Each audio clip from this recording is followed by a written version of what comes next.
I am announcing 3 principal measures. 1, a temporary 2-year cap on new international student permits. It is the latest in a series of measures to improve program integrity, set international students up for the success in order to maintain a sustainable level of temporary residence in Canada as well. To ensure that there is no further growth in the number of international students in Canada for 2024, we are setting a national application intake cap for a period of 2 years. For 2024, the cap is expected to result in approximately 364,000 approved study permits, a decrease of 35% from 2023. In the spirit of fairness, we are also allocating the cap space by province based on population, such as that some provinces will see much more significant reductions. We'll continue to work closely with those provinces and territories to put these measures into place, as they will be responsible for determining how the cap is distributed between its designated learning institutions that they have jurisdiction over.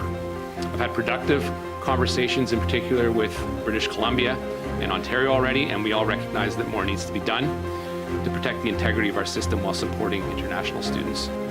In addition, effective immediately, applicants must provide a provincial attestation with their study permit application.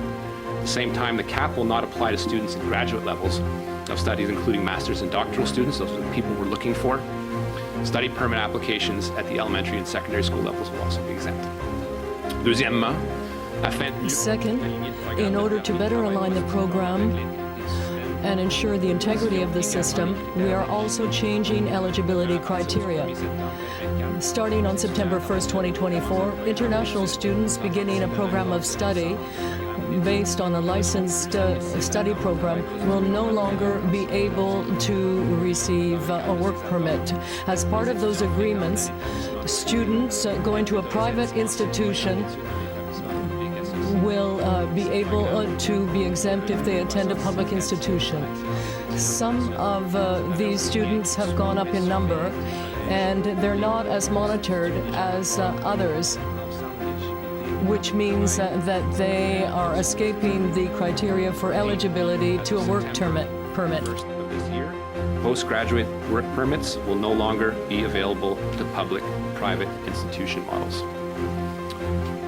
Thirdly, in the coming weeks, we will be announcing that open work permits will only be allowed and be available to spouses of international students enrolled in master's and doctoral programs, as well as professional programs such as medicine and law. Spouses of international students enrolled in other levels of study, including undergraduate and college programs, will no longer be eligible. To be clear, the cap will not apply to applicants within Canada looking to extend their studies, as it wouldn't be fair to prevent someone from finishing the program, nor will the cap have an effect on study permit holders currently in Canada. These temporary measures will be in place for 2 years, and the number of new study permit applications that will be accepted in 2025 will be reassessed at the end of this year. We continue our discussions with the provinces and designated institutions to initiate other reforms and ensure the sustainability of the system, and to maintain the list of designated institutions. The determination of the proper or sustainable level will be determined with the institutions, as long as those institutions can provide adequate housing. Today's announcement is intended to protect a system that is open to abuse and support sustainable demographic development in Canada. These measures are not against individual international students. They are to ensure that as future students arrive in Canada, they receive the quality of education that they signed up for and the hope that they were provided in their home countries. It would be a disservice to welcome international students in Canada knowing not all of them are getting the resources they need to succeed in Canada, and having them return home disillusioned and disappointed in Canada's education system. Allowing bad actors to continue their operations would be a disservice to all the good institutions who pride themselves in providing a top-tier academic experience.